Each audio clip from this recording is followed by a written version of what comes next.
Hello everyone, welcome back. तो आ गए हैं हम T-7। आप लोगों का फाइनली इंग्लिश का बोर्ड एग्जाम जो है वो भी करीब आ गया है। परसों है, यानी कि 26 तारीख को आपका इंग्लिश का एग्जाम है और उसके बाद सीधा 2 मार्च को हमारा साइंस का फाइनली एग्जाम आएगा, जिसमें 7 दिन आज से हमारे बच जाते हैं। ठीक है ना। तो आई होप आपकी अच्छे से तैयारी हो रही है और ये जो हम आखिरी साइंस के लिए एक 10 डे चैलेंज लेके आए हैं, ये इसका आप बहुत अच्छे तरीके से फायदा उठा रहे हो और जो है इससे आपको एक्चुअली फायदा मिले। जिस कैसे मिलेगा फायदा कि आप एमसीक्यू सारे सॉल्व करें और जो मेरी करेक्शन वीडियोस हैं, जो सॉल्यूशन वीडियोस हैं, इनको अच्छे से देखें और बार बार जो है अगर जरूरत लगती है तो बार बार देखें और एमसीक्यूज को पक्का कर लें। इनसे ना सिर्फ आपके जो एमसीक्यूज हैं, जो 20 मार्क्स के एमसीक्यूज हैं, सिर्फ उसी की तैयारी नहीं हो रही, उसमें तो आप 20 ले ही आओगे।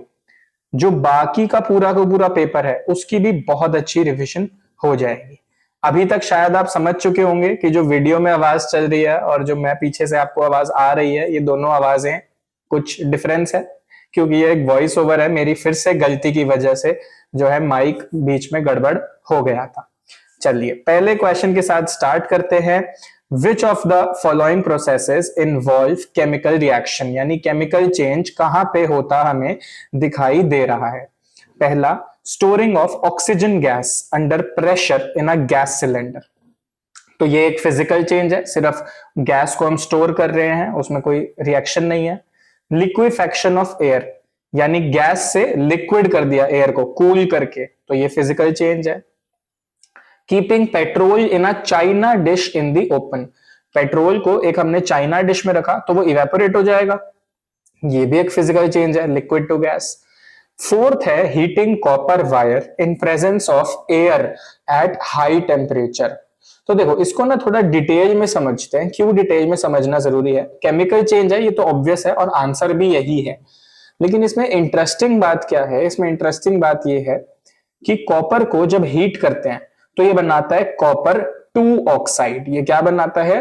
कॉपर 2 ऑक्साइड, यानी क्यूप्रिक ऑक्साइड भी बोलते हैं हम उसको। ठीक है ना। इसको थोड़ा स्किप करते हैं। कॉपर जो है वो 2 वैलेंसी होल्ड करता है, एक कॉपर 1 ऑक्साइड, एक कॉपर 2 ऑक्साइड। कॉपर 1 होता है क्यूप्रस, कॉपर 2 होता है क्यूप्रिक। कॉपर 1 की वैलेंसी 1, क्यूप्रिक की वैलेंसी 2। बात समझ में आ गई ना बहुत अच्छे से? चलो, तो जब Cu प्लस O2 हीट करते हैं कॉपर ऑक्साइड बनता है, तो ये कॉपर 2 ऑक्साइड होता है। इसका फॉर्मूला बन जाता है हमारा CuO। CuO ये आपको याद रखना है, ठीक है ना। जब बनाया तो CuO बना। लेकिन जो मेटलर्जी वाला टॉपिक है, जो मेटलर्जी वाला टॉपिक है, वहां पे अगर हम बात करें ना, वहां पे क्या होता था कि हम कॉपर ऑक्साइड को लेते हैं, कॉपर ऑक्साइड को लेके उसको हीट करते हैं। देखो इसको थोड़ा वीडियो को स्किप करते हैं हम आगे। जब हम Cu2O को हीट करते हैं तो ये Cu प्लस O2 बनाता है। तो यहां पे जो Cu2 है ये कॉपर 1 ऑक्साइड है। जब इसको हम तोड़ रहे हैं तो वो कॉपर 1 ऑक्साइड को तोड़ा था, लेकिन जब हम बनाते हैं तो सीधा क्या बनता है? Copper 2 oxide. ज्यादा डीप में इसमें नहीं जाना है, बट ये फॉर्मूलाज याद रखने हैं, ठीक है ना। कॉपर 1 ऑक्साइड और 2 ऑक्साइड 2 डिफरेंट चीजें हैं, ये याद रखना है। चलो moving on to next question. Which of the following statements is incorrect? Incorrect कौन सी स्टेटमेंट है? First statement, the separation of H plus ion from HCl molecule occur in the absence of water. तो हमें पता है कि जो HCl होता है, आप उसको जब पानी में डालते हो तो वह आयंस में टूट जाता है। कौन कौन से आयंस? H प्लस और Cl नेगेटिव आयंस, ठीक है। लेकिन क्या बिना पानी के वो आयंस में टूट सकता है? एब्सेंस ऑफ वाटर में वो नहीं टूट सकता, है ना। और यहां पे यही लिखा है कि it can not occur in the absence of water, तो ये स्टेटमेंट एकदम ट्रू है। सेकेंड बात, hydrogen ions can not exist alone.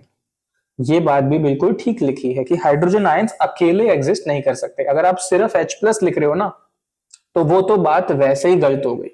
हमेशा आप लिखोगे या तो H प्लस और फिर ब्रैकेट में एक्वस, AQ एक्वस, या फिर आप लिखोगे कि H प्लस जो है वो पानी के साथ मिलके H3O पॉजिटिव बना लेते हैं। तो ये स्टेटमेंट भी ट्रू है।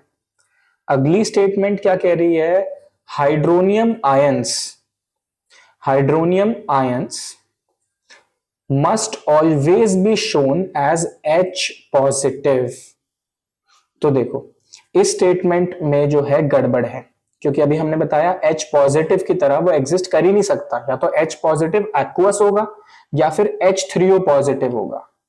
हाइड्रोनियम को तो हम जनरली H3O पॉजिटिव से ही शो करते हैं, तो ये स्टेटमेंट जो है वो गलत हो गई हमारी। ठीक है, फिर इसको आगे चलते हैं थोड़ा सा। अगला है hydrogen ions in HCl are produced in presence of water. ये भी ट्रू है, प्रेजेंस ऑफ वाटर में वो बनते हैं, तो ऑप्शन बी वहां करेक्ट था। चलिए, इसमें जो है इंपॉर्टेंट बात ये बनी एक तरीके से कि HCl को जब आपने एक्वा स्टेट में रखा यानी पानी में डाला, वैसे तो HCl गैस होती है तो वो H+ और Cl नेगेटिव में टूटता है, लेकिन सिर्फ H+ लिख दोगे तो गलत हो जाएगा, ब्रैकेट में एक्वस लिखना जरूरी बन जाता है। ये बात अच्छे से क्लियर हुई? ठीक है, तो एक्वस लिखोगे या फिर H3O पॉजिटिव लिखोगे, दोनों चीजें ठीक है। ठीक है ना, इसका रीजन भी मैंने समझाया था वीडियो में कि H+ क्यों एग्जिस्ट नहीं कर सकता अलोन। H में होता क्या है, 1 इलेक्ट्रॉन, अगर वो भी लूज हो जाएगा तो बचेगा ही क्या, है ना, इसलिए हम कभी भी H+ अकेला नहीं लिखते। चलिए आगे चलते हैं, अब हम आगे चलते हैं इसको थर्ड क्वेश्चन की तरफ।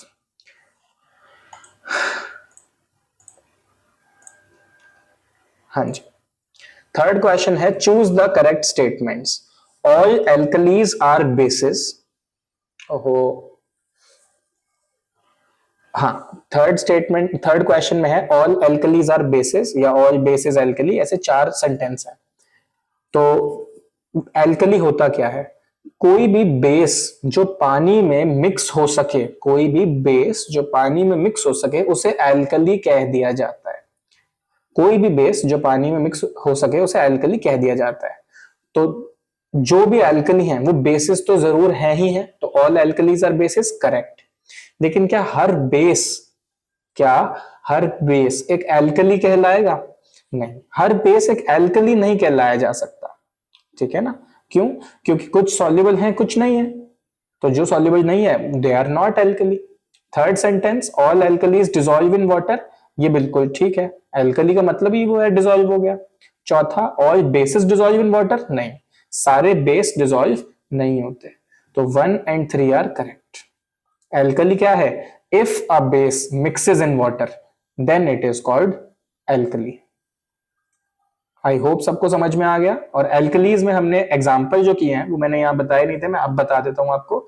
एल्कली के हम 4 या 5 ही एग्जाम्पल लेते हैं बस, sodium hydroxide, potassium hydroxide, magnesium hydroxide, calcium hydroxide, इसको लिख लो चाहे तो। और एक और है जो एनसीईआरटी में मेंशन नहीं है, लिथियम हाइड्रोक्साइड, वो भी एल्कली में आ जाता है। 5 हो गए टोटल। अगला है विच of the following is used in disinfecting drinking water. यानी कि जब हम पानी पीते हैं, या सिर्फ ड्रिंकिंग जरूरी नहीं है, स्विमिंग पूल्स में भी जो पानी होता है उसको डिसइंफेक्ट करने के लिए हम क्या डालते हैं? आपने सुना होगा क्लोरीन की टैबलेट डाल देते हैं भाई स्विमिंग पूल में, कभी सुना है ऐसे? तो एक्चुअली क्लोरीन की टैबलेट कैसे हो सकती है कोई भी? क्लोरीन तो गैस है, तो क्लोरीन का एक कंपाउंड होता है जो डाल दिया जाता है पानी में, जिससे पानी डिसइंफेक्ट हो जाता है, और वो कंपाउंड क्या होता है? CaOCl2, यानी कि ब्लीचिंग पाउडर। हमारा इसकी प्रॉपर्टी होती है कि ये पानी को डिसइंफेक्ट कर देता है, उसके जर्म्स को किल कर देता है, तो ब्लीचिंग पाउडर इसका सही आंसर है। आगे चलते हैं, which of the following salts does not contain water of crystallisation. Water of crystallisation आप समझ चुके हो क्या है? कोई भी सॉल्ट जिसके अंदर कुछ पानी प्रेजेंट है, जैसे डॉट H2O दिखाते हैं ना, ब्लू विट्रोल हो गया CuSO4.5H2O, baking soda NaHCO3, washing soda Na2CO3.10H2O, और जिप्सम CaSO4.2H2O।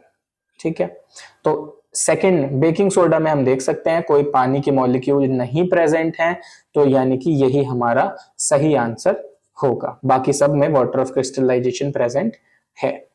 ठीक है, चलो अगले क्वेश्चन पे चलते हैं। हाँ जी, अगले क्वेश्चन पे चलते हैं। अच्छा, यहाँ पे ना वीडियो में मैं इनिशियली यही बता रहा था कि अगर आपको पता चल गया है ऑप्शन बी सही है, तो इसका मतलब ये नहीं कि बी टिक करके सी और डी पढ़ो ही मत।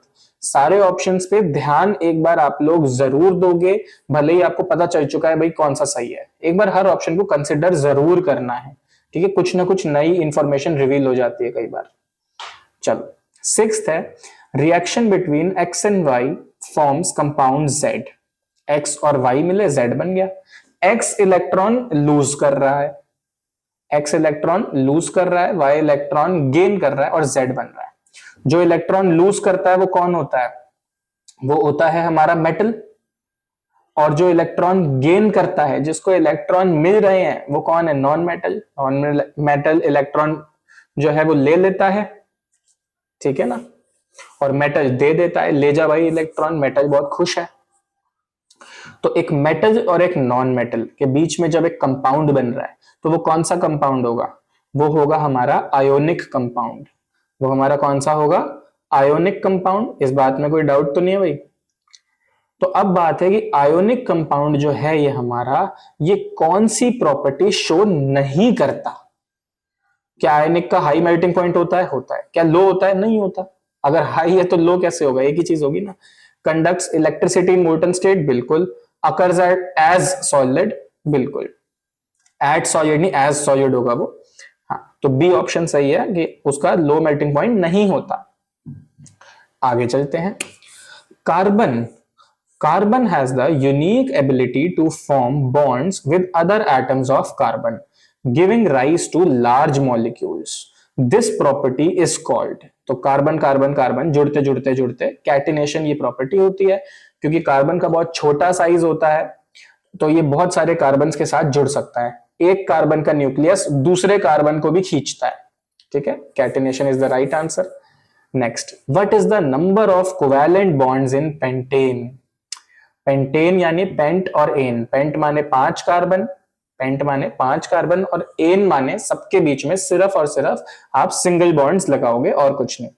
हाँ, अब वैलेंसी पूरी करने के लिए जितने हाइड्रोजन चाहिए वो दे दो। हर कार्बन को ध्यान देना कि 4 बॉन्ड जरूर मिल रहे हो।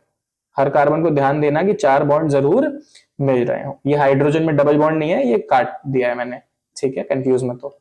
तो अब नंबर ऑफ बॉन्ड्स गिन लो, काउंटिंग तो आपको आती ही होगी, ठीक है। 1 2 3 4 5 6 7 8, और ये टोटल कितने हो जाएंगे?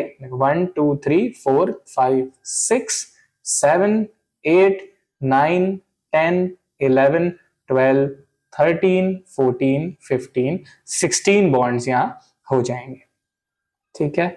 चलिए नेक्स्ट क्वेश्चन पे चलते हैं। Chlorine reacts with dash only in presence of sunlight. यानी ऐसा कौन सा कंपाउंड है जिससे क्लोरीन सिर्फ और सिर्फ तब रिएक्ट करता है जब सनलाइट हो, वरना रिएक्ट नहीं उसकी बात हम तब कर रहे हैं, ऐसा नहीं कि वरना रिएक्ट नहीं करता। उस कंपाउंड से सिर्फ सनलाइट की प्रेजेंस में रिएक्ट करेगा। अगर सनलाइट नहीं है तो उस कंपाउंड से वो रिएक्ट नहीं करेगा। हाँ, ऐसे समझ सकते हो। तो देखो, जो एल्कीन और एल्काइन होते हैं ना, कौन कौन? एल्कीन और एल्काइन यानी कि अनसैचुरेटेड हाइड्रोकार्बन, इनसे तो क्लोरीन बड़े झट से रिएक्ट कर लेता है। इनसे क्लोरीन बड़े झट से रिएक्ट कर देता है। देखो, ये रिएक्शन मैंने दिखाई है यहां पे। ये हमने बनाया इथीन। इथीन मॉलिक्यूल बना रहे हैं, यानी 2 कार्बन डबल बॉन्ड से जुड़े हुए हैं। ये जब क्लोरीन यहां पे हम रिएक्ट कराएंगे तो क्या होगा? इसका डबल बॉन्ड जो है वो हट जाएगा और दोनों कार्बन पे एक एक क्लोरीन आ जाएगा, जिससे कार्बन की 4 वैलेंसी जो है वो पूरी हो जाए। तो इसमें सनलाइट की कोई जरूरत नहीं है। इथीन तो बिना सनलाइट के भी रिएक्शन कर लेता है। ऐसे ही आप अगर इथाइन लेते, यानी कोई एल्काइन लेते, तो वो भी रिएक्शन शो कर देता आपको। उसमें भी आपको कोई जरूरत नहीं पड़ती सनलाइट रखने की, ठीक है। वो रिएक्शन भी मैंने शो करी है। देखो, इथाइन लिया, 1 कार्बन, उससे हाइड्रोजन लगाया, ट्रिपल बॉन्ड लगा के 1 कार्बन और एक और हाइड्रोजन, कार्बन की 4 वैलेंसी पूरी हो रही है। अब इसमें क्लोरीन गैस जब रिएक्ट करेगी तो ट्रिपल बॉन्ड हटके सिंगल बॉन्ड रह जाएगा सिर्फ, और बाकी जितनी भी वैलेंसीज हैं उनको क्लोरीन पूरा करेगा। अब आप कहोगे सर 1 क्लोरीन था और आपने 4 लगा दिए। तो सर जी बैलेंस कर लो, चैप्टर 1 में पढ़ा है कि नहीं पढ़ा? ठीक है, तो बैलेंसिंग हो जाएगी, 2Cl2 आ जाएगा। चलो तो बैलेंसिंग होगी, 2Cl2 आ जाएगा और हम देख सकते हैं कि सनलाइट की जरूरत नहीं पड़ी। लेकिन अगर एल्केन की बात करें तो एल्केन में ऐसे रिएक्शन नहीं होगी। देखो होता क्या है ना, जो एल्काइन होता है वो ज्यादा रिएक्टिव होता है, एल्कीन भी हाईली रिएक्टिव होता है, पर एल्केन जो है वो रिएक्टिविटी सीरीज अगर हम देखें ना इनकी आपस में, तो एल्केन बहुत कम रिएक्टिव होता है। एल्केन बहुत कम रिएक्टिव होता है, तो वो क्लोरीन के साथ ऐसे ही रिएक्ट नहीं कर जाता, उसको एनर्जी चाहिए होती, उसको बाहर से एनर्जी देंगे तो ही वो रिएक्ट करेगा।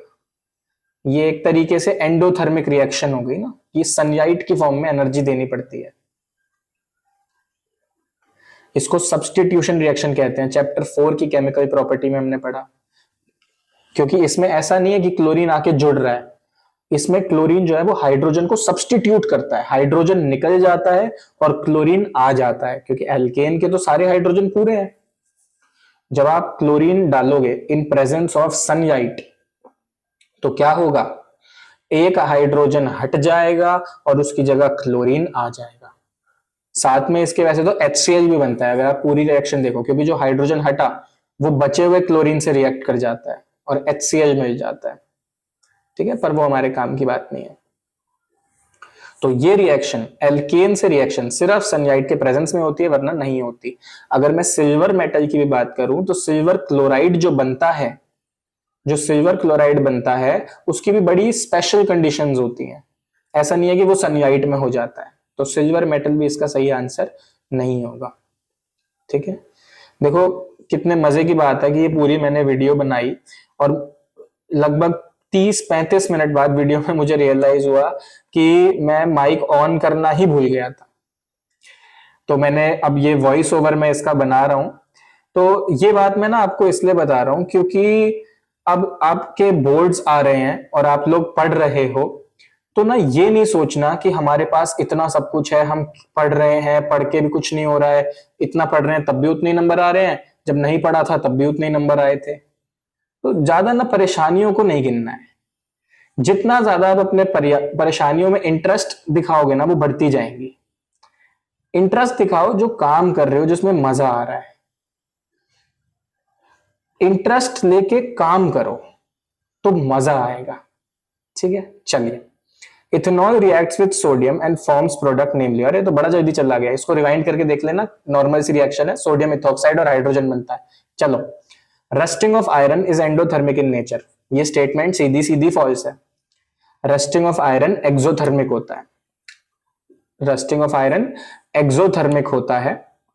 एक्सोथर्मिक होने की वजह से हीट इसमें निकलती है, और हीट निकलती है तो बहुत धीरे धीरे निकलती है, इतना धीरे निकलती है कि पता ही नहीं चलता, उसका टेम्परेचर तक नहीं बढ़ता, इतनी धीरे।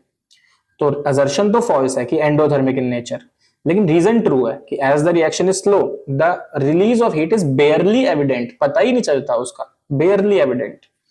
तो assertion is false, reason is true. ठीक है ना, चलिए आगे चलते हैं। नेक्स्ट है हमारा 12th क्वेश्चन पे आ जाओ फटाफट फटाफट, चलो चलो चलो चलो चलो। स्लो रिएक्शन है ये, स्लोली एक्सप्लेन किया है मैंने पहली बार में, अब फटाफट कर रहे हैं। अच्छा, मैं देख रहा हूं आप लोग ना ये शेयर नहीं कर रहे हो एमसीक्यू, या पहले बार में तो कई लोगों ने सॉल्व किया, पिछले जो मेरा T-10 था बड़े जोश में स्टार्ट किया लोगों ने, 150 लोगों ने वो अटेम्प्ट किया, और अब T-7 आते आते सिर्फ जो है 35-40 लोगों ने अटेम्प्ट किया है, 37 लोगों ने। तो इसको जो है बरकरार रखें, अगर साइंस में नंबर नहीं लाने भाई सबने। चलो, असर्शन है अ स्टेन ऑफ करी on a white cloth becomes reddish brown when soap is scrubbed on it। देखो करी क्या होता है, करी हमारे हिंदुस्तान में जब हम खाना खाते हैं तो खाने में हल्दी जरूर होती है ना, हमारे खाने में हल्दी जरूर होती है। तो ये करी से वो ही मतलब है कि जो टर्मरिक है वो एक नेचुरल इंडिकेटर होता है येलो कलर का। वो क्या होता है, टर्मरिक येलो कलर का नेचुरल इंडिकेटर होता है। ठीक है, तो अब इंडिकेटर किस तरह काम करते हैं, एसिड में कुछ कलर और बेस में कुछ और कलर। तो इसका फंडा ही ये होता है कि जब बेस आता है तो बेस में ये रेडिश ब्राउन कलर ले लेता है, बेस में ये रेडिश ब्राउन कलर ले लेता है ये नेचुरल इंडिकेटर। और एसिड में इसका कोई कलर चेंज नहीं होता, एसिड में नो चेंज।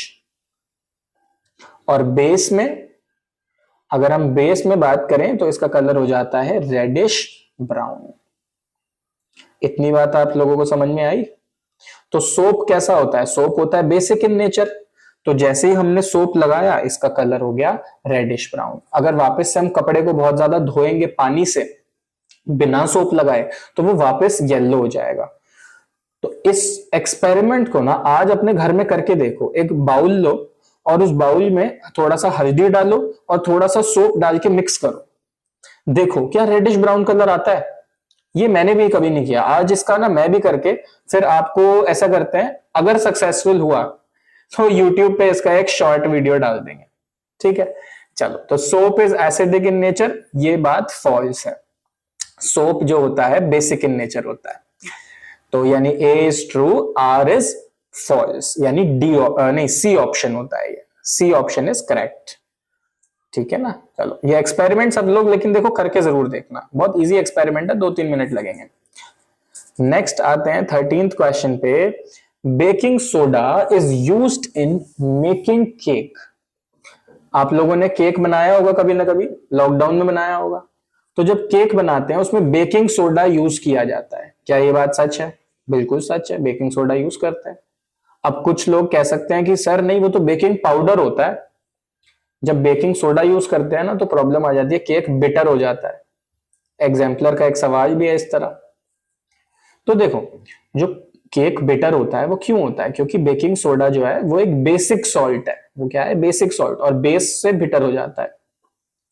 लेकिन इसमें हम क्या करते हैं, इसमें हम कोई एडिबल एसिड डाल देते हैं, एडिबल एसिड जैसे टार्टरिक एसिड। तो उससे होता क्या है? उससे कहानी में ट्विस्ट ये आता है कि न्यूट्रलाइजेशन रिएक्शन हो जाती है और जो इसकी बेसनेस है, यस इसकी बेसनेस है, वो फिनिश हो जाती है। तो बिटर टेस्ट नहीं बचता और ये बेकिंग सोडा एक तरीके से बेकिंग पाउडर ही बन जाता है। फिर इवेंचुअली हमने डाला तो बेकिंग सोडा ही, लेकिन वो काम बेकिंग पाउडर की तरह ही करता है। तो हम इसको यूज कर सकते हैं, स्टेटमेंट ट्रू है। Baking soda makes food light and fluffy, ये भी बिल्कुल ट्रू है। देखो बेकिंग सोडा काम कैसे करता है, आपने केक के बैटर में बेकिंग सोडा मिलाया, अब वो अंदर जाके CO2 रिलीज करेगा, ऐसे बेकिंग सोडा अंदर ट्रैप्ड है और अब वो अंदर से CO2 रिलीज करेगा। और जब वो CO2 रिलीज करेगा तो देखो क्या होगा, बैटर के अंदर CO2 भरा हुआ है, आपके छोले भटूरे जो भटूरे हैं उनमें CO2 भरा हुआ है। अब वो CO2 भरता जाएगा और उसको फुला देगा, तो लाइट और फ्लफी बना देगा आपके खाने को। तो इसीलिए केक में या जब भटूरे बनते हैं उनमें बेकिंग सोडा डाला जाता है, क्योंकि अंदर से CO2 जो है वो बनता जाता है और सब्सटेंस को फुला देता है। समझ में आई बात? चलिए, तो ए ऑप्शन करेक्ट है कि baking soda is used in making cake because it makes food light and fluffy.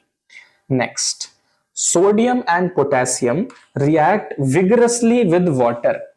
बिल्कुल ट्रू स्टेटमेंट है, ये तो पढ़ते आ रहे हैं शुरू से।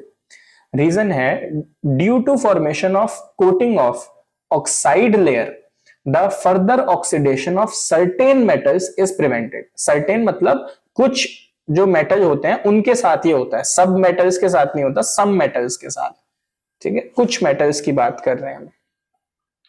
तो यस, ये बात भी देखो ट्रू है। कैसे ट्रू है? अगर हम बात करें जैसे एल्यूमिनियम मेटल हो गया हमारा, एल्यूमिनियम Al, तो इसमें क्या होता है, अगर एल्यूमिनियम मेटल को आप बाहर रख दो, हाईली रिएक्टिव है ये, ठीक है, सोडियम पोटेशियम जितना नहीं लेकिन फिर भी रिएक्टिव है। तो ये क्या करता है, तुरंत ना एक ऑक्साइड की लेयर बना देता है अपने अराउंड, ऐसे ऑक्साइड की लेयर बन जाती है इसके अराउंड। अब ये लेयर क्या करती है, ये एक प्रोटेक्टिव लेयर की तरह काम करती है और बाहर से और ऑक्सीजन को अंदर नहीं आने देती। और बाहर से और ऑक्सीजन अंदर नहीं आएगी तो अंदर एल्यूमिनियम सेफ रहेगा, अंदर एल्यूमिनियम सेफ रहेगा। तो यानी कि due to formation of coating of oxide layer the further oxidation of aluminium metal is prevented. यानी रीजन स्टेट, जो रीजन है वो भी ट्रू है, लेकिन उसका असर्शन से कोई लेना देना नहीं है।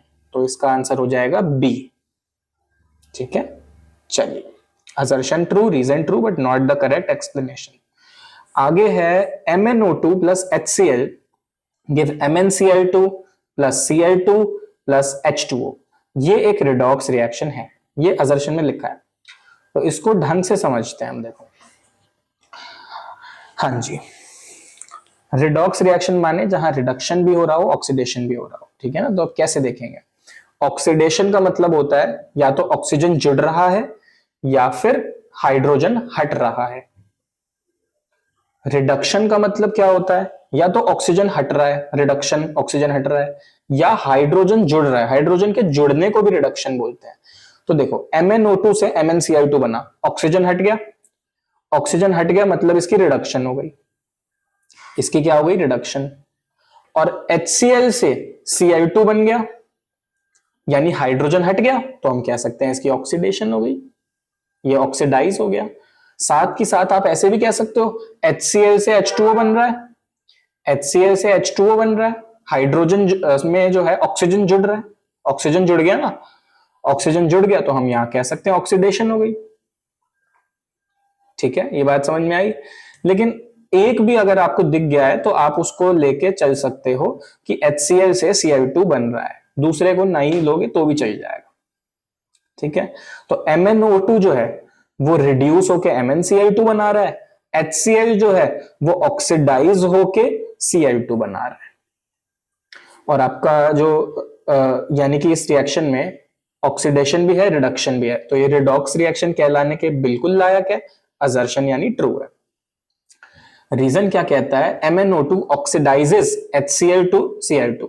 सही बात है, HCl जो है ऑक्सीडाइज हो रहा है Cl2 में, और MnO2 रिड्यूस हो रहा है MnCl2 में, ये भी ट्रू है। और क्योंकि ऑक्सीडेशन रिडक्शन दोनों हो रहे हैं, इसीलिए ये एक रिडॉक्स रिएक्शन है। ए ऑप्शन करेक्ट था इस क्वेश्चन में। चलिए बायोलॉजी पे आ जाते हैं हम। The autotrophic mode of nutrition requires, autotrophic mode of nutrition requires carbon dioxide and water, chlorophyll, sunlight, all of the above. तो ऑटोट्रोफिक, भाई पौधा फोटोसिंथेसिस करेगा तो सब कुछ चाहिए ना, कार्बन डाइऑक्साइड भी चाहिए, वाटर भी चाहिए, क्लोरोफिल भी, सनलाइट भी, ऑल ऑफ द अबव। अच्छा, अभी अभी मेरे को ना बड़ी एक इंटरेस्टिंग चीज सूझी कि अब इस वीडियो का जो फ्यूचर होने वाला है आप लोगों के लिए 5 मिनट बाद, वो एक्चुअली मेरा पास्ट है। बड़ी इंटरेस्टिंग थ्योरी हो गई ना भाई, 5 मिनट बाद आपको जो आवाज आएगी वो मेरी एक्चुअली पास्ट की आवाज है। चलिए 17th question, longer small intestine is found in. ज्यादा लंबी स्मॉल इंटेस्टाइन कहां होती है? हमने कल वाली वीडियो में समझा था स्मॉल इंटेस्टाइन का काम क्या होता है। उसमें कार्बोहाइड्रेट्स, फैट्स, प्रोटीन्स तीनों डाइजेस्ट होते हैं। तीनों डाइजेस्ट होते हैं तो क्या होता है, जैसे जैसे खाना उसके अंदर घूमता जाता है डाइजेस्ट होता जाता है। तो हर्बीवोर और कार्निवोर, इन दोनों में से कोई आंसर होने वाला है। देखो, इंसेक्ट्स और पैरासाइट्स तो खुद ही छोटे छोटे होते हैं, इनकी कहां लंबी स्मॉल इंटेस्टाइन होगी। तो अब देखो होता क्या है ना, जो हमारा वेजिटेरियन खाना है जितना भी, यानी पेड़ पौधे। अच्छा, यहां मैंने बताया कि हमारी इंसानों की जो जो स्मॉल इंटेस्टाइन है वो स्मॉल नाम से है, लेकिन होता उसका साइज 20 फुट है, यानी आपके हाइट से भी वो 4-5 गुना साइज में बड़ी होती है। ठीक है ना। चलो, तो यहां पे हर्बीवोर, कार्निवोर। हर्बीवोर्स के जो खाना होता है ना, उसमें एक चीज प्रेजेंट होती है सेल्यूलोज, जो कि प्लांट्स में पाया जाता है। और सेल्यूलोज ना बहुत धीरे धीरे धीरे धीरे बॉडी में डाइजेस्ट होता है। तो इसीलिए हर्बीवोर्स के अंदर ज्यादा लंबी स्मॉल इंटेस्टाइन होती है, क्योंकि धीरे धीरे खाना जो है वो पूरी स्मॉल इंटेस्टाइन में घूमेगा और जो है एब्जॉर्ब उसमें से न्यूट्रिएंट्स होते रहेंगे। अगर हम बात करें, जैसे अगर आप मान लो नॉनवेज खाते हो, आप मीट खाते हो, तो उसमें क्या होता है कि उसके न्यूट्रिएंट बहुत जल्दी एब्जॉर्ब हो जाते हैं। तो इसीलिए वो ज्यादा देर जो है स्मॉल इंटेस्टाइन में नहीं घूमता, बहुत जल्दी एब्जॉर्ब हो जाता है और फिर फटाफट आगे निकल जाता है। तो अगर मान लो डियर और लायन में से बोलें कि भाई दो जानवर हैं, एक डियर एक लायन, दोनों फुल ग्रोन है, ज्यादा लंबी स्मॉल इंटेस्टाइन किसकी होगी? तो मोस्ट प्रोबेबली हम देखें ना, तो ज्यादा लंबी स्मॉल इंटेस्टाइन एक डियर की होगी। क्यों? क्योंकि डियर को सेल्यूलोज पचाने में ज्यादा देर लगेगी, तो इंटेस्टाइन उसकी ज्यादा लंबी दे रखी है भगवान ने। लायन की छोटी सी है, जो मीट है वो तो फटाफट एब्जॉर्ब हो जाती है।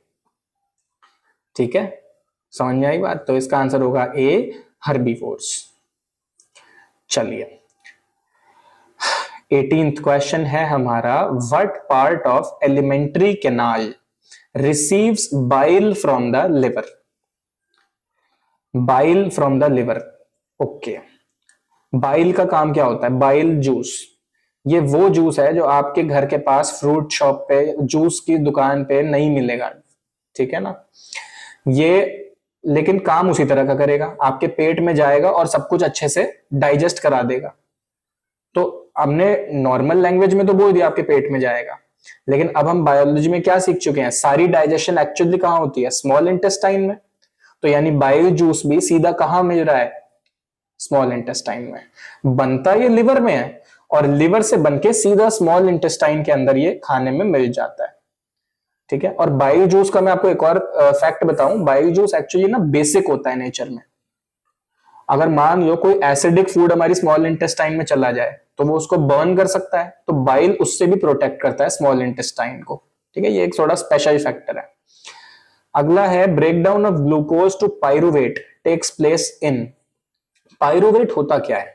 ग्लूकोज का हमने देखा C6H12O6 बनता है CO2 में, लेकिन बीच में ना हमने एक स्टेप नहीं पढ़ते जो होता है कि बीच में वो पाइरुवेट में भी टूटता है। पाइरुवेट क्या होता है? एक कार्बन का ही मॉलिक्यूल होता है जिसमें 3 कार्बन होते हैं। मतलब देखो है क्या, ग्लूकोज एक लंबा मॉलिक्यूल है, उसमें 6 कार्बन है, ये 6 कार्बन का ग्लूकोज है। अब ये पहले टूट के 3 कार्बन के 2-2 मॉलिक्यूल में ही बन जाता है, और फिर ये जो 3 कार्बन का मॉलिक्यूल है ये भी धीरे धीरे टूट के 1 कार्बन के मॉलिक्यूल में बनता है, जो कि ये होती है CO2, ठीक है। धीरे धीरे रिएक्शन होती है, तो ये 3 कार्बन का मॉलिक्यूल पाइरुवेट होता है, उसके बाद CO2 होती है। ये सारी रिएक्शन कहां होती है? ये सारी रिएक्शन होती है सेल के साइटोप्लाज्म में, यानी सेल का जो भी फ्लूइड होता है ना उसको साइटोप्लाज्म बोलते हैं, जो भी फ्लूइड होता है सेल में, उसमें ये सारी रिएक्शन होती है जिससे कि वहां एनर्जी रिलीज हो और पूरा का पूरा सेल जो है वो उस एनर्जी को खींच ले और अपने काम जो है वो सारे कर पाए। सेल जो है चार्ज हो जाए बढ़िया सा और सारा अपना काम वो कर ले, ठीक है। चलो नेक्स्ट है, विच of the following is the function of cartilage ring present in the throat? तो वापस से मेरी पास्ट की आवाज आपके फ्यूचर में आ रही है, तो यहां मैं समझाऊंगा कि जो रिंग होती है हमारे थ्रोट में ये क्या काम करती है, ठीक है, कैसे काम करती है। जैसे ये हमारी इसका आंसर बी होने वाला है, यानी कि हमारे थ्रोट को कोलैप्स होने से ये बचाती है, ठीक है ना। कार्टिलेज से बनी होती है, जिससे हमारे नोज ईयर बने, सेम कार्टिलेज बने। आप यहाँ टच करेंगे तो आपको फील भी होगा कि कुछ सब्सटेंस है जो थोड़ा सा सॉफ्ट है, लेकिन बहुत ज्यादा सॉफ्ट भी एज सच नहीं होता। अगर आप फूंक मारोगे तो ये थोड़ा सा कंप्रेस होता है, करके देखिए एक बार, फूंक मारो जोर से तो देखोगे ये थोड़ा सा कंप्रेस होगा, ठीक है ना। तो अगर मान लो यहाँ रिंग्स नहीं होती है, प्रोटेक्टिव रिंग्स, तो क्या होता? जब आप फूंक मारते ये पूरा का पूरा कोलैप्स हो सकता था। ऐसा हो सकता था कि ये पूरा कोलैप्स हो जाता, चिपक जाता, तो सांस ही नहीं आती करने की वजह से ऐसा हो सकता था। एक सेकंड रुकिए। हाँ जी, तो बच्चों मुझे अभी वीडियो के बीच में रियलाइज हुआ कि मैं माइक लगाना ही भूल गया था, तो शायद से इससे पहले की ऑडियो ही रिकॉर्ड नहीं हुई जो मैंने इतनी देर से बोला। लेकिन अगर आप वीडियो में यहाँ तक पहुंच गए हो तो आपको सारी ऑडियो अब सुनाई देगी, क्योंकि अगर ये ऑडियो नहीं है तो इस वीडियो को रिकॉर्ड करने के बाद मैं इसमें वॉइस ओवर अब डाल चुका हूँ, ठीक है। चलो देखेंगे वो ऑडियो रिकॉर्ड हुई है या नहीं हुई है, पता नहीं अब। हाँ जी, कंटिन्यू रखते हैं हम यहाँ से। अब ओरिजिनल वीडियो की ऑडियो है ये, कि जब हमने यहां से फूंक मारी तो जो आपका यहाँ हाथ था, आप देख सकते हो ये कार्टिलेज रिंग थोड़ी सी अंदर दबेगी। तो अब जो रिंग्स है ना वो क्या काम कर रही हैं, जहां से हवा निकल के आ रही है, आपके थ्रोट में से जहां से हवा निकल के आ रही है उसको एक स्ट्रॉन्ग स्ट्रक्चर प्रोवाइड कर रही है। जैसे एक पानी की बॉटल है, एक या कोई वीक सी पानी की बॉटल है या एक कोल्ड ड्रिंक की बॉटल है, अगर आप उसको दबाओगे तो उसके अंदर से हवा निकलेगी और वो बॉटल एकदम कंप्रेस हो जाएगी। इसी तरह जब आपके थ्रोट में से हवा निकल के आ रही है, ऐसा हो सकता है ना कि अंदर दब जाए और कोलैप्स हो जाए और चिपक जाए और आप जो है सांस ले ही ना पाओ, ये पॉसिबल है।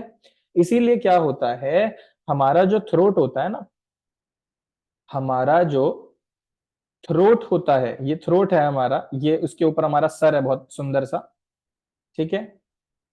तो ये थ्रोट के अंदर ऐसे रिंग्स लगी हुई हैं, ये रिंग्स क्या कर रही है, इसको एक ऐसा स्ट्रक्चर प्रोवाइड कर रही है कि ये कोलैप्स ना हो पाए, ये कार्टिलेज से स्ट्रक्चर प्रोवाइड कर रही है कि ये कोलैप्स ना हो पाए। ठीक है, चलिए, तो इसका काम क्या है, to ensure that the air passage does not collapse, यानी कि option number B. Next, which of the following statements, हाँ अब सही तरह काम कर रहा है ना माइक भाई, चलो, which of the following statements is correct, correct क्या है, arteries always carry oxygenated blood, no this is false. देखो आर्टरी जो है वो क्या कैरी करती हैं, वो ऑक्सीजनेटेड ब्लड कैरी करती हैं, नो डाउट, लेकिन क्या ऑलवेज, क्या हमेशा, नहीं, इसका एक एक्सेप्शन है, पल्मोनरी आर्टरी। यानी कि पल्मोनरी आर्टरी क्या होती है, जब पूरी बॉडी में सारा ब्लड जो है, जो च्युइंगम मैंने आपको बताया था, वो च्युइंगम चबा के जब ब्लड वापस आ गया तो डीऑक्सीजनेटेड ब्लड आपके हार्ट में आया, और वहां से वो लंग्स में जाता है साफ होने के लिए, वो ब्लड लंग्स में जाता है साफ होने के लिए, तो पल्मोनरी आर्टरी के थ्रू जाता है, तो वहां पे वो डीऑक्सीजनेटेड ब्लड होता है उसके अंदर। ठीक है ना, तो ये एक एक्सेप्शन हो गई कि डीऑक्सीजनेटेड ब्लड हार्ट से लंग्स में जाता है एक आर्टरी के थ्रू, तो आर्टरी हमेशा ऑक्सीजनेटेड ब्लड कैरी नहीं करती, एक एक्सेप्शन है। Veins carry blood from the body parts to the heart, ये बिल्कुल ट्रू स्टेटमेंट है। वेन्स क्या करती हैं, पूरी बॉडी में जो हमारा ब्लड यूज हो चुका है, जो च्युइंगम का फ्लेवर यूज हो चुका है, अब उस च्युइंगम को वापस हार्ट तक लेके जाती हैं वेन्स। ठीक है, ये स्टेटमेंट ट्रू है। Ventricles receive blood from the body, बिल्कुल ये स्टेटमेंट जो है ये नहीं नहीं नहीं नहीं फॉल्स है, ये फॉल्स है। जब हमारा वो ब्लड वेन्स लेके गई तो ऊपर होता है ए, नीचे होता है वी, ऊपर होता है ए, नीचे होता है V, A V audio video. तो पहले ब्लड जाता है एट्रिया में, किसमें जाता है, एट्रियम में या एट्रिया में, एक एट्रिया हो गई, दो एट्रियम हो गई, तो एक एट्रिया में जाता है जो इम्प्योर ब्लड होता है वेन्स के थ्रू, और फिर इसके बाद एट्रिया से वेंट्रिकल में जाता है। तो क्या वेंट्रिकल डायरेक्टली रिसीव कर रही है ब्लड, नहीं, डायरेक्ट रिसीव नहीं कर रही है, फॉल्स है। Deoxygenated blood comes from the body to the left atrium. अब ये जो है स्टेटमेंट बड़ी घुमाने वाली है, इसमें घूम सकते हो। क्या डीऑक्सीजनेटेड ब्लड बॉडी से लेफ्ट एट्रियम में आया, सर डायग्राम में तो यही देखने में लग रहा है, दो दो स्टेटमेंट कैसे ट्रू हो सकती है, बॉडी से लेफ्ट एट्रियम ही तो आ रहा है। लेकिन अगर आपने ये चैप्टर थोड़ा सा भी पढ़ा है ना, तो आपको याद होगा कि यहाँ पे कॉन्सेप्ट उल्टा चलता है, इसको हम बोलते हैं राइट साइड, इसको हम बोलते हैं लेफ्ट साइड, उल्टा। तो जो हमारा ब्लड होता है वो राइट एट्रियम में आता है, राइट एट्रियम से फिर वो राइट वेंट्रिकल में जाता है, फिर इससे वो लंग्स में जाता है, और वहां च्युइंगम में वापस से फ्लेवर भर दिया जाता है, यानी ऑक्सीजन भर दी जाती है, और फिर लंग्स से ये जाता है राइट एट्रिया में, सॉरी लेफ्ट एट्रिया में, फिर ये जाता है लेफ्ट एट्रिया में, और फिर लेफ्ट वेंट्रिकल में, और फिर ये हमारा जाता है पूरी की पूरी बॉडी में, जहां बॉडी इसको यूज करती है। फिर बॉडी से कहा जाता है ये, फिर से राइट एट्रिया में। समझ में आ गई बात, तो डी स्टेटमेंट भी हमारा फॉल्स है, सिर्फ ये वाला ट्रू है। चलो नेक्स्ट क्वेश्चन पे चलते हैं। The xylem in plants is responsible for, xylem किस चीज के लिए रिस्पॉन्सिबल होता है, ट्रांसपोर्ट ऑफ वाटर के लिए, ये स्टेटमेंट ट्रू है। बाकी ट्रांसपोर्ट ऑफ फूड नहीं, ट्रांसपोर्ट ऑफ ऑक्सीजन नहीं, ऑल ऑफ द अबव नहीं। आगे चलते हैं। The filtration unit of kidneys are called, filtration unit of kidney, देखो किडनी का काम सबको पता है कि जो भी आपने पानी पिया, जो भी आपकी बॉडी में ब्लड है, ब्लड के अंदर पानी होता है, सबको पता है। ब्लड के अंदर लगभग 50 to 55% जो है ना वो वाटर होता है। ब्लड है क्या, लिक्विड ही तो है, तो उसमें पानी तो होगा ही होगा। ठीक है, 50 to 55% इसमें वाटर होता है। तो अब बात यह आती है कि उस वाटर में इंप्योरिटी है, तो इम्प्योर वाटर या कह लो इम्प्योर ब्लड, इम्प्योर ब्लड जो है वो किडनी के थ्रू जाता है और प्योर ब्लड बन जाता है, और प्योर ब्लड बन जाता है, और साथ में जो इम्प्योर वेस्ट है, जो इम्प्योर लिक्विड है, यानी कि यूरिन वो वहां पे बन जाता है, और वो जो इम्प्योर लिक्विड है यूरिन है, फिर वो हमारी बॉडी जो है उसे एक्सक्रीट आउट कर देती है, उसे निकाल देती है अपने शरीर से। ठीक है, यूरिन पास वो कर देती है बाद में। तो अब सवाल ये है कि किडनी के अंदर ये इम्प्योर ब्लड गया, एक तरफ से इम्प्योर गया, दूसरी तरफ से प्योर निकला और यूरिन निकला, तो ये किडनी में कैसे हो पाता है? ये किडनी में कैसे हो पाता है? किडनी के अंदर छोटे छोटे छोटे छोटे नेफ्रॉन्स लगे होते हैं। क्या लगे होते हैं? नेफ्रॉन्स। मतलब एक किडनी में ना लगभग 10 लाख नेफ्रॉन होते हैं। सोचो, इतनी सी आपकी किडनी है, उसके अंदर बल्कि इतनी इतनी किडनी है आपकी। ठीक है, पता नहीं वैसे मुझे साइज कितना होता है। तो एक किडनी के अंदर 10 लाख नेफ्रॉन्स होते हैं, या शायद उससे भी ज्यादा। एक एक नेफ्रॉन बिल्कुल एक एक बूंद को लेता है आपके ब्लड की और उसे फिल्टर करता है। तो वो क्या होगी? फिल्ट्रेशन यूनिट, जो एक एक यूनिट ऑफ ब्लड को ले रहा है और उसे जो है वो प्योरीफाई कर रहा है। तो nephrons are called as filtration units. समझ में आ गई बात? आगे चलते हैं। तो अब बात उसी क्वेश्चन को आगे चलते हुए, choose the correct path of urine in our body. तो सबसे पहले तो किडनी में बना, किडनी में बना, इसको डायग्राम से समझाते हैं। इसको डायग्राम से समझाते हैं, ये पहले से ही मैंने आपके लिए निकाल लिया था। डायग्राम खोलते हैं हम, ये रहा। देखो, किडनी में हमारा यूरिन बना, या यूरिन डेवलप हुआ। फिर इसके बाद ये इन छोटे छोटे पाइप्स के थ्रू, यानी यूरेटर के थ्रू ये नीचे आता है, और यूरिनरी ब्लैडर में जाके ये स्टोर हो जाता है। यूरिनरी ब्लैडर में आके ये स्टोर हो जाता है, और जब सफिशिएंट अमाउंट वहां पे स्टोर हो जाता है, तो फिर हमारी बॉडी जो है, हमारा ब्रेन जो है, हमें बताता है कि भाई जाओ वॉशरूम जाओ, समय हो गया है। एग्जाम के बीच में मत जाना, उससे पहले और उसके बाद में थोड़ा तो हम ब्रेन को कंट्रोल भी कर सकते हैं। तो यूरिनरी ब्लैडर जो है फिर बताता है, और यूरेथ्रा के थ्रू ये यूरिन जो है वो पास हो जाता है। यानी कि किडनी, फिर यूरेटर, फिर यूरिनरी ब्लैडर, फिर यूरेथ्रा। यानी कि option number C is correct. चलिए आगे चलते हैं। Excessive exposure of humans to ultra violet rays results in. अगर आप धूप में निकलोगे तो आपको क्या होगा? Damage to immune system, yes, आपका इम्यून सिस्टम डैमेज होने के पूरे पूरे चांस होते हैं। डैमेज टू लंग्स, नहीं, लंग्स को कोई फर्क नहीं पड़ता, आप जितना मर्जी धूप में घूमो। Skin cancer, yes yes yes. UV rays का सबसे पहला जो और सबसे डेंजरस जो वो होता है इफेक्ट, वो होता है कि वो स्किन कैंसर कर सकता है। आपकी बॉडी में यूवी रेज जाएंगी, और यूवी रेज जाके आपके स्किन सेल्स को डिस्ट्रॉय कर सकती हैं, और एक जगह बहुत सारे इकट्ठे हो जाते हैं वो, जिससे वहां ट्यूमर भी बन जाता है, स्किन कैंसर भी हो जाता है, बहुत सारी चीजें हो सकती हैं। Peptic ulcer, no. Peptic ulcer क्या होता है? जब आपके पेट में ज्यादा एसिडिटी बन जाती है, और आपकी जो फूड पाइप है, आपकी जो यहां से यहां तक जा रही है फूड पाइप, ईसोफेगस, वो जलने लगती है, वो बर्न होने लगती है ड्यू टू एसिड। तो उसको बोलते हैं पेप्टिक अल्सर। इसमें यूवी रेस का कोई काम नहीं है। तो 1 और 3 आर पॉसिबल, यानी ऑप्शन सी। आगे चलते हैं, assertion and reason. Biodegradable substances result in the formation of compost and natural replenishment. जो हमारे बायोडिग्रेडेबल सब्सटेंस होते हैं, जैसे कि आपके वेजिटेबल और फ्रूट के पील्स हो गए, छिलके, केला खाया आपने, उसका जो छिलका निकला वो एक बायोडिग्रेडेबल सब्सटेंस है। तो इनसे ही हम बनाते हैं हमारे कंपोस्ट, और नेचुरल रिप्लेनिशमेंट में ये काम आते हैं।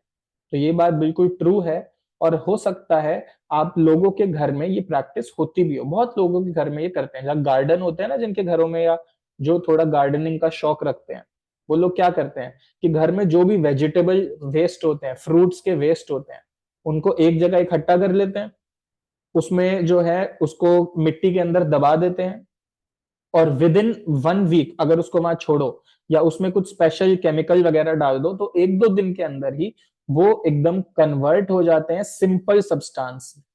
वो सिंपल सब्सटेंस में कन्वर्ट हो जाते हैं, जिसको आप कंपोस्ट की तरह यूज कर सकते हो, मैन्योर की तरह आप यूज कर सकते हो, और दूसरे पौधों में डाल सकते हो जिससे कि वो जल्दी और अच्छे से ग्रो करें, क्योंकि उनमें न्यूट्रिएंट्स जो होते हैं ना, न्यूट्रिएंट्स जो होते हैं वो कॉम्प्लेक्स से सिंपल फॉर्म में कन्वर्ट हो जाते हैं। ठीक है ना, तो ये स्टेटमेंट ट्रू है। रीजन कह रहा है it is due to the breakdown of complex inorganic substance into simple organic substance. सुनने में तो ट्रू लग रहा है, कॉम्प्लेक्स इनऑर्गेनिक से सिंपल ऑर्गेनिक, लेकिन ये फॉल्स है। देखो मैंने बोला कॉम्प्लेक्स से सिंपल बनेगा, पर इनऑर्गेनिक ऑर्गेनिक तो नहीं बोला ना मैंने। एक्चुअली क्या होता है, कॉम्प्लेक्स ऑर्गेनिक से सिंपल इनऑर्गेनिक ये बन जाता है, कॉम्प्लेक्स ऑर्गेनिक से सिंपल इनऑर्गेनिक ये बन जाते हैं। अगर आप सोच के देखो, जो ग्लूकोज है C6H12O6, ये क्या है, कॉम्प्लेक्स। ये क्या है, कॉम्प्लेक्स। और ये कैसा है, ये है ऑर्गेनिक, है कि नहीं। इसमें जो है हमारा कार्बन और हाइड्रोजन के बॉन्ड्स प्रेजेंट है, कार्बन हाइड्रोजन के बॉन्ड प्रेजेंट है, ये ऑर्गेनिक है।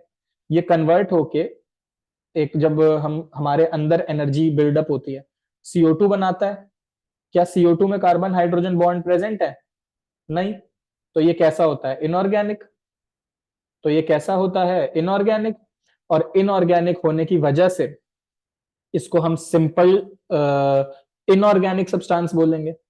यानी जब ब्रेकडाउन होता है तो कैसा होता है, कॉम्प्लेक्स ऑर्गेनिक से सिंपल इनऑर्गेनिक। ये बात समझ में आई, ये बात समझ में आई। तो रीजन जो है वो फॉल्स है, तो assertion is true, reason is false, यानी सी ऑप्शन इज करेक्ट। आगे चलते हैं। Amphibians can tolerate mixing of oxygenated and deoxygenated blood. ये बात ट्रू है, क्योंकि क्या होता है, एम्फीबियन जैसे कि आपके फ्रॉग्स हो गए, एम्फीबियंस को ना ज्यादा एनर्जी या ज्यादा ऑक्सीजन चाहिए ही नहीं होती, बेचारे थोड़े से में खुश हो जाते हैं। तो अगर कभी कभार उनका ऑक्सीजनेटेड और डीऑक्सीजनेटेड ब्लड मिक्स भी हो जाए तो उनको ज्यादा फर्क नहीं पड़ता। ऐसे समझो कि एक बच्चा है जो बहुत छोटा है, उसके अभी ढंग से दांत भी नहीं निकले, एक दो दांत निकले हैं बस।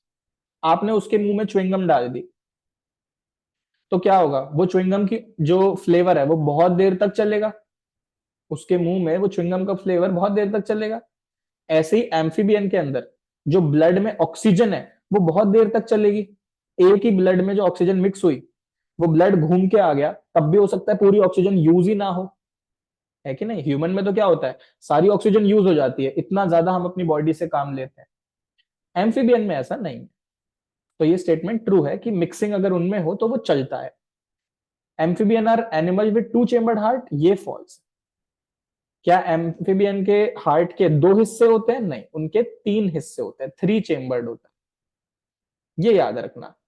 एम्फीबियन बड़े खास होते हैं, इनके हार्ट में 3 चेम्बर्स होते हैं। ठीक है, चलो। जो फिशेस होती हैं उनके 2 होते हैं, इंसानों के 4 होते हैं।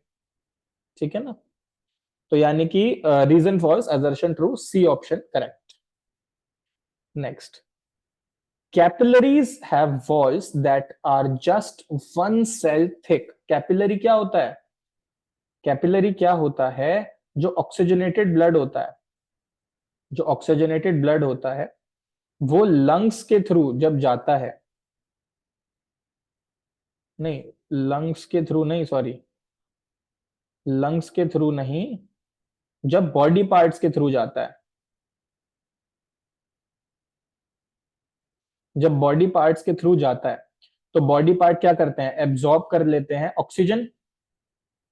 बॉडी पार्ट ऑक्सीजन ले लेते हैं और CO2 को कहते हैं हाँ ये ले जाओ, CO2 को कहते हैं ये ले जाओ। जैसे देखो हुआ क्या, मान लो हम पूरा का पूरा एक बॉडी पार्ट है, यहां से एक पाइपलाइन चलते हुए आ रही है, यहां से एक पाइपलाइन चलते हुए आ रही है और ऐसे इस तरफ जा रही है। इस पाइपलाइन के अंदर क्या है, इस पाइपलाइन के अंदर है ऑक्सीजनेटेड ब्लड। इस पाइपलाइन के अंदर क्या है, ऑक्सीजनेटेड ब्लड। तो जब ये मेरे सामने से निकलेगी, मैं क्या हूं, एक बॉडी पार्ट, जब ये मेरे सामने से निकलेगी ना, तो मैं क्या करूंगा, इस पाइपलाइन में से ऑक्सीजन को खींच लूंगा। मैं कहूंगा भाई ऑक्सीजन मेरे पास आ जाओ, और जो CO2 मैंने बनाई वो CO2 उस पाइपलाइन में मैं डाल दूंगा। ठीक है ना, कैपिलरीज वो पाइपलाइन का काम करती हैं कि जहां से ऑक्सीजन हम ले लेते हैं और कार्बन डाइऑक्साइड उस पाइपलाइन में डाल देते हैं। अब जरा सोच के देखो, हमने तो जो ब्लड के फ्लो की बात की थी उसमें तो सिर्फ आर्टरीज और वेन्स था, ये कैपिलरीज कहां से आया? तो होता क्या है, आर्टरीज ब्लड लाई, आर्टरीज ब्लड लाई, ठीक है, आर्टरीज जो है बढ़िया अच्छा खासा ब्लड लाई, बीच में आया बॉडी पार्ट, बीच में आया बॉडी पार्ट, और इसके बाद ये ब्लड हो गया डीऑक्सीजनेटेड, पहले कैसा था ऑक्सीजनेटेड, इसके बाद हो गया डीऑक्सीजनेटेड, यानी कि ये जो है ये वेन्स हैं जो लेके जा रही हैं। तो बीच में जो कहानी होती है ना, ये होती है कैपिलरीज, और ये कैसी होती हैं, ये एक बहुत नेटवर्क होता है ऑफ थिन हमारी ब्लड, क्या बोलेंगे इनको, कैपिलरीज ही हो गई एक तरीके से, थिन कैपिलरीज, बहुत बड़ा इनका नेटवर्क होता है जब पतली पतली कैपिलरीज जो है ऐसे जारी होती है। ये इतनी पतली होती हैं कि ये 1 सेल थिक होती हैं, सिर्फ सिर्फ एक सेल होता है इनमें, एक सेल मोटी। इसकी मदद से क्या हो पाता है कि जब बॉडी पार्ट के पास से ये निकलती हैं तो बॉडी पार्ट जो है वो इनमें एक्सचेंज ऑफ गैसेस करा पाते हैं, क्योंकि ज्यादा मोटी नहीं है तो गैसेस आराम से इनमें अंदर बाहर जा पाती हैं। ये बात समझ में आई? गैसेस आराम से इनमें अंदर बाहर जा पाती हैं और एक्सचेंज ऑफ गैसेस हो जाता है। ऑक्सीजनेटेड ब्लड जो आर्टरीज के थ्रू आ रहा था अब वो डीऑक्सीजनेटेड हो गया और वेन्स के थ्रू यहां से चला जाता है। तो capillaries have capillaries have walls that are just 1 cell thick. True. Exchange of material between the blood and surrounding cells takes place through capillaries. True और correct explanation भी है, अभी मैंने आपको दी, ए ऑप्शन इसका हो जाएगा। आगे चलते हैं। Plants excrete gaseous waste products through stomata. Plants में गैसियस वेस्ट क्या बनता है, ऑक्सीजन या कार्बन डाइऑक्साइड, है ना। जब प्लांट्स रेस्पिरेशन करते हैं, जब प्लांट्स सांस लेते हैं सुबह सुबह, जब सुबह सुबह प्लांट्स योगा करने बैठते हैं, डीप ब्रीदिंग करते हैं, ओम का उच्चारण करते हैं, रेस्पिरेशन करते हैं, तो CO2 बाहर निकालते हैं। यानी कि 24 आवर्स जो ये रेस्पिरेशन करते हैं उसमें CO2 बाहर निकालते हैं। और फोटोसिंथेसिस के वक्त ये O2 बाहर निकालते हैं। तो ये बाहर कहां से निकलती है, स्टोमेटा से निकलती है। जो भी गैसियस वेस्ट होता है वो सब स्टोमेटा से ही तो निकलता है, और कहां से निकलेगा? क्यों? There is no specialised excretory system in plants. इनमें कोई एक्सक्रीटरी सिस्टम नहीं होता। अगर प्लांट के अंदर कोई और गैस भी बन रही है ना, मान लो इसने कुछ कल रात को उल्टा सीधा खा लिया था, इसके पेट में कोई और गैसेस बन गई, तो प्लांट्स के पास कोई थोड़ी और तरीका है कि कहीं से निकाल दे, ये तो स्टोमेटा से ही सब कुछ करेगा। तो इसका होगा ऑप्शन ए कि असर्शन भी ट्रू है, रीजन भी ट्रू है, और स्टोमेटा के थ्रू क्यों निकलती है, because there is no specialised excretory system in plants. समझ में आ गई बात? चलिए, फिर है हमारा plants do not have nervous system. Plants में ना तो दिमाग होता है और ना ही जो है स्पाइनल कॉर्ड होती है और ना ही नर्व्स होती हैं, कुछ भी तो नहीं होता, ठीक है ना। लेकिन फिर भी they can respond to stimulus. अब देखो, अगर जैसे आपके यहाँ पे मैं पिंच करूं या कुछ हॉट सब्सटेंस टच कर दें या बर्फ लगा दें तो एकदम से स्टिमुलस होगा और अपना हाथ आप पीछे खींच लोगे। लेकिन प्लांट्स के अंदर तो ऐसे कोई नर्व्स है ही नहीं, कोई यहाँ पे न्यूरॉन्स तो जा ही नहीं रहे ब्रेन तक, या ब्रेन में न्यूरॉन्स तो जा ही नहीं रहे, यहाँ से नर्व्स जाएंगे। हम क्या कहते हैं उनको, नर्व्स जो है वो सिग्नल लेके जाते हैं, स्पाइनल कॉर्ड तक ले जाते हैं, रिफ्लेक्स एक्शन करना होता है तो फिर इंफॉर्मेशन को ब्रेन तक लेके जाते हैं। प्लांट में तो ऐसा कुछ हो ही नहीं रहा। बात तो लेकिन फिर भी ट्रू है, they can respond to stimulus. जो हमारा सनफ्लावर होता है वो सन की तरफ पॉइंट करता है। रीजन है this is due to action of phytohormones. Phytohormones simply मतलब क्या होता है, प्लांट हॉर्मोन्स। तो ये स्टेटमेंट बिल्कुल ट्रू है और करेक्ट एक्सप्लेनेशन भी है, A is the correct answer. Plant में डिफरेंट डिफरेंट हॉर्मोन्स होते हैं, जैसे ऑक्सिन हार्मोन, साइटोकिनिन, जिन हॉर्मोन्स की मदद से प्लांट जो है अपनी मूवमेंट कर पाता है। जैसे टच मी नॉट को आप टच कर दो तो वो कहेगा नहीं और क्लोज हो जाएगा ऐसे, ठीक है। तो प्लांट हॉर्मोन्स की मदद से वो स्टिमुलस पे एक्ट अपने कर पाते हैं। ए इज द करेक्ट आंसर। चलिए, तो ये था हमारा T-7। कल आपको T-6 मिल जाएगा। आई होप उसको भी आप पूरे उत्साह की तरह साथ जो है सॉल्व करो, उसकी करेक्शन करो, और इस जर्नी में, इस 10 डे जो चैलेंज है इसको आप अच्छे से अटेम्प्ट करो और ज्यादा से ज्यादा अपने फ्रेंड्स की भी हेल्प करने के लिए उनको भी ये भेजो, जिससे कि वो भी इसका फायदा उठा सके। चलिए bye bye, until next time, all the best.